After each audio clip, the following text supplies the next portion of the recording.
Maďari nevznikli v Uhorsku. Prišli doňho a potom ho ovládli. Vstupte do sveta dávnych dejín.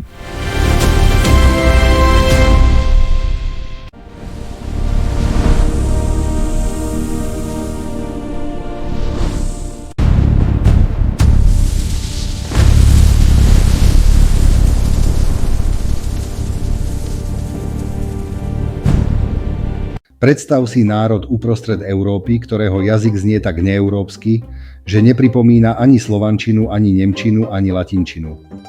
A teraz príde provokácia, ktorú veľa ľudí nerado počuje. Uhorsko nebolo od začiatku etnické Maďarsko. V stredoveku národ často znamenal práva a stav, nie DNA a nie jazyk. A keď niekto tvrdí, že v 11. storočí existoval maďarský národný štát v dnešnom zmysle, tak je to podobný anachronizmus, ako keby niekto tvrdil, že Rímska ríša bola etnické Taliansko. Dnes si dáme veci do poriadku. Odkiaľ prišli Maďari, ako sa dostali do Karpatskej kotliny, ako vzniklo kráľovstvo, čo znamenalo Uhorsko a kde je hranica medzi stredovekou štátnosťou a moderným národom. Bez urážok, len fakty. Toto video nebude ani propaganda, ani obžaloba. Budeme rozlišovať 3 vrstvy. Jazyk, čo sa dá dokázať porovnávaním, pramene a dejiny, čo vieme o presunoch, moci a štáte, archeológia a genetika, čo doplňa obraz, ale nikdy nerobí čistotu. A najmä, jazyk nerovná sa čistá krv. Jazyk sa môže šíriť prestížou, štátom a elitou. To je v dejinách úplne normálne. Začnime tým, čo je najsilnejšie a najťažšie spochybniteľné. Maďarský jazyk. Maďarčina patrí do uralskej jazykovej rodiny, do finno-ugrickej skupiny a konkrétne do ugrickej vetvy, s príbuznosťou k obugrickým jazykom Chanty a Mansi zo západnej Sibíry.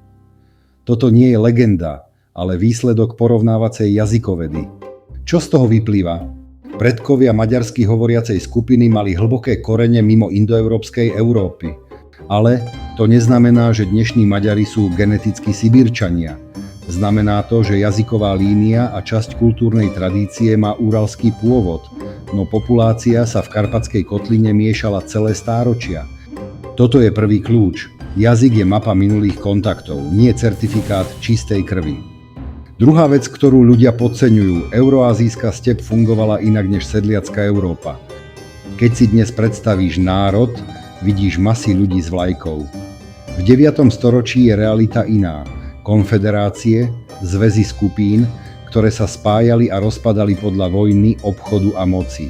Preto je historicky presnejšie povedať, existovala maďarsky hovoriaca jadrová skupina, okolo nej sa v stepnom prostredí viazali iné skupiny a vplyvy boli často turkické, politické a kultúrne, lebo step bola plná turkických konfederácií a veľmocí. A tu pozor na internetové mýty. Nie sú to mongolskí pastieri. Mongolská expanzia je až v 13. storočí. Áno, turkické kontakty sú historicky aj jazykovo plauzibilné. A áno, v prameňoch sa pri Maďaroch uvádzajú aj štruktúry moci typické pre step.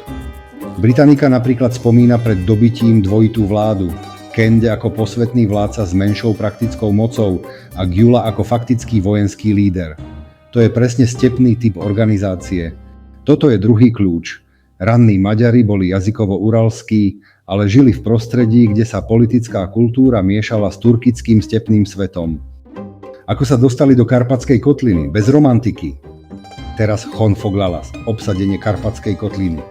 Podľa stručného historického rámca, Britannica, Maďari po zvolení Árpáda ako hlavného vodcu prekročili Karpaty pravdepodobne na jar 895 a pomerne rýchlo ovládli najmä centrálnu nížinu Karpatskej kotliny. Dôležité je povedať to takto, aby nás nikto nechytal za slovíčka. Nie je to jeden deň bitka. Je to séria presunov, konfliktov a využitia politického chaosu v regióne. A je to aj výsledok tlakov a konfliktov v stepnom priestore.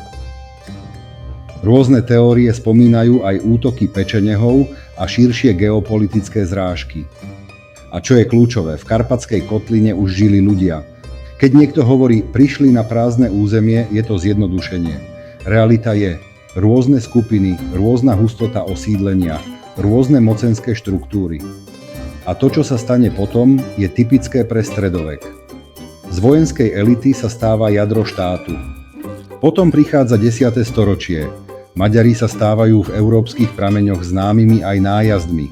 A tu sa rodí ďalšia zásadná premena. Z mobilnej stepnej sily sa postupne stáva usadená moc, ktorá potrebuje stabilné dane, správu územia a medzinárodnú legitimizáciu.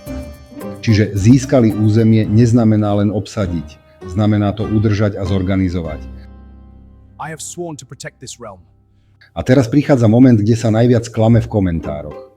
Uhorsko sa neformovalo ako národný štát v modernom zmysle. Vzniká ako kresťanské kráľovstvo v stredovekej Európe a stredoveké kráľovstvo je predovšetkým právny poriadok, inštitúcie, vojenská organizácia a legitimizácia cez kresťanský svet. Preto je dôležité rozlišovať Hungary a Hungária ako názov kráľovstva v latinských prameňoch, Uhorsko ako historické kráľovstvo v Karpatskej kotline, Maďari ako jazyková komunita a uhorskí obyvatelia ako zmes skupín v rámci jedného štátu. Uhorsko bolo viacjazyčné a mnohonárodné už veľmi skoro. To nie je výčitka ani pochvala, je to opis. A presne preto je smiešne, keď sa dnešné etnické predstavy lepia na 11. storočie. Teraz tretí kľúčový pojem, ktorý ľudia nechápu. V historickom kontexte existuje pojem natio hungarica, uhorský národ. Lenže v stredoveku a ranom novoveku to nie je národ ako dnes. Je to právno-politická kategória, najmä šľachta, časť kléru a privilegované vrstvy, bez ohľadu na materinský jazyk. Slovenský, kto má práva, patrí do politickej komunity. Prečo je to dôležité? Lebo to vysvetľuje paradox, ktorý inak ľudí metie. Môžeš mať uhorského šľachtica, ktorý doma hovorí po slovensky, nemecky, chorvátsky a politicky je uhorský. A zároveň existuje maďarský hovoriaci roľník, ktorý politicky do nácio nepatrí. Toto je presne bod, kde sa komentáre zvyknú prepnúť do emócií, lebo ľudia si pletú lexemu národ, moderný význam, a historický referent, stavovská komunita.